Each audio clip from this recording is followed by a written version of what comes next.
Mon histoire a commencé en 1900, en plein États-Unis, État du Missouri. Les OGM, les pesticides, ces saloperies que nous fait manger. Soyez bien conscients, éveillés, n'hésitez pas à aller voir le site des entraîneurs, d'accord, et entraîner autour de vous. Merci. Notre jolie soupe, tout le matos nous a été prêté par l'association Disco Soup. On a récupéré des légumes, on les a épluchés, nettoyés, coupés, avec plein d'amour. Donc tout ça, c'est du don, c'est de la solidarité. L'oignon fait la force.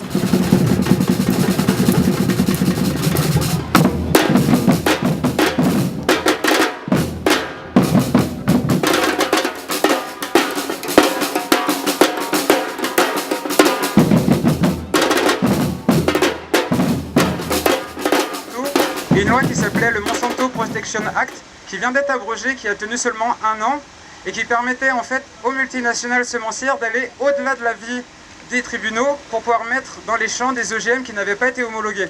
Donc les citoyens se sont mobilisés, ça a reculé.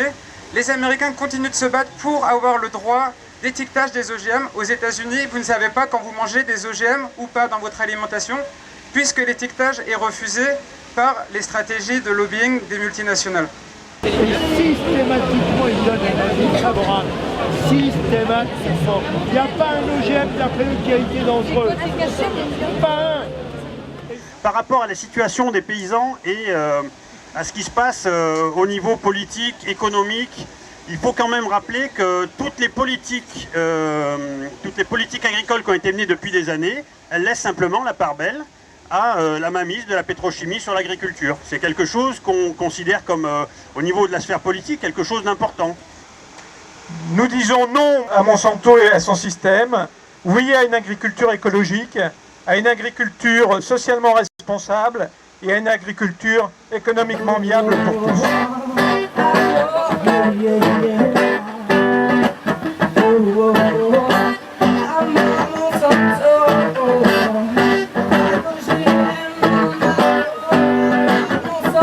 Tous ces additifs pourraient être dérivés d'OGM. Et le premier, comme vous le voyez, c'est aspartame. Et l'aspartame, c'est 14 000 produits alimentaires et 600 médicaments, même en France. Et on dit rien. C'est un système qui ne rejoint pas l'intérêt de nos enfants. C'est un signe de dictance.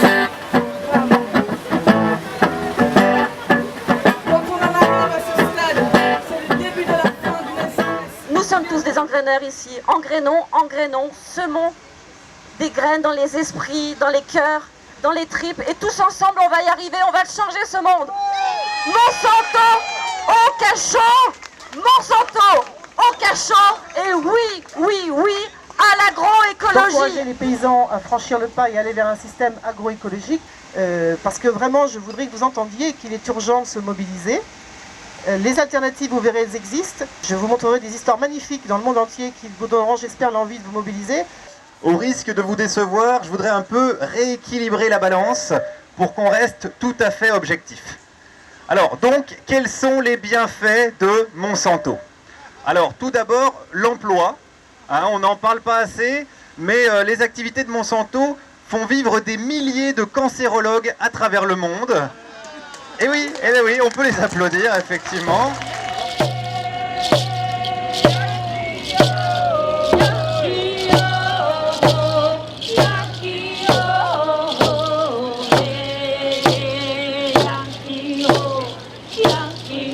On est ici pour vous raconter un peu quelle est la situation des paysans colombiens face aux OGM et face au traité de libre-échange avec les États-Unis. Quand l'Europe refuse la culture d'OGM en plein champ, cela revient à une expropriation de Monsanto. Et donc, Monsanto est tout à fait légitime pour porter plainte contre cette expropriation. La même chose pour les firmes pétrolières, etc. Alors, donc c'est bien plus qu'un accord de libre-échange. C'est l'harmonisation des normes, bien sûr, par le plus bas. Si vous êtes là aujourd'hui, c'est parce qu'il y a des citoyens qui ne sont pas très nombreux, qui se sont bougés, qui ont donné de leur temps généreusement pour organiser cette manifestation. Et ça a l'air peut-être de rien, mais c'est un boulot qui est énorme et on n'est pas nombreux. On est certainement pas assez nombreux, donc on a besoin à l'avenir, et j'imagine, le mouvement March Against Monsanto, il prévoit une manifestation tous les 6 mois. Nous, on sera incapable d'organiser une manifestation tous les 6 mois, c'est clair. C'est clair. Et quand on va en faire, si on en fait une par an, j'imagine la prochaine elle sera en mai 2014, on a besoin de monde pour nous aider dans l'orga des manifestations, mais pas que dans l'orga des manifestations, parce qu'en fait on n'est pas que sur Monsanto. Monsanto c'était notre premier Cher président des États-Unis, je t'écris pour t'annoncer que le grand marché transatlantique ne se fera pas. Oui, je sais, c'est une huge opportunity sans doute pour toi, mais pas pour moi. Alors voilà, j'ai bien réfléchi et j'ai pris ma décision. Finalement, c'est non. Le grand marché transatlantique ne se fera pas. Le grand marché transatlantique ne se fera pas. Cher et honoré président des États-Unis, la Commission européenne malheureusement t'a menti. Voilà comment sont les petits sergents.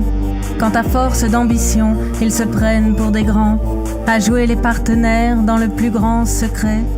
Ils ont voulu te plaire. Il y a plein de choses à faire de façon personnelle. Pour être rapide, moi je vais inviter tous les gens à boycotter par exemple le Coca-Cola. On jette environ entre 10 millions et 10 milliards de mégots de cigarettes par an. Donc moi j'ai ceci, je les stocke, je ne les jette pas par terre. Et puis après, je les mets dans une poubelle. Et il faut savoir qu'elle installe ses usines dans des pays pauvres. Elle va pomper l'eau des nappes phréatiques des pays pauvres et les paysans à côté n'ont plus d'eau dans leur puits. On va faire la queue dans les supermarchés pour aller en acheter et on n'est pas forcément au courant. Donc peut-être me changer moi, c'est essayer de m'informer, pour savoir que je peux acheter d'autres trucs où il n'y a pas de Monsanto dedans. C'est pas facile à avoir l'info, mais on peut grâce à vous avoir des infos là-dessus. Un petit quelque chose que je peux faire, c'est pas grand-chose, mais c'est déjà ça. C'est à Saint-Louis que je suis né, aujourd'hui numéro 1 mondial de l'industrie chimique et agricole, à qui l'on reproche d'avoir du sang sur les mains, ainsi que d'être la responsable numéro 1 du score de la biodiversité qui dégringole, de l'empoisonnement des champs jusqu'aux assiettes, de la chasse aux paysans qui plantent que je brevette. Des reproches, on m'en fait trop, qu'ai-je fait pour en arriver là? Ma réussite, admirez-la, car je suis l'exemple même de l'entreprise qui a réussi.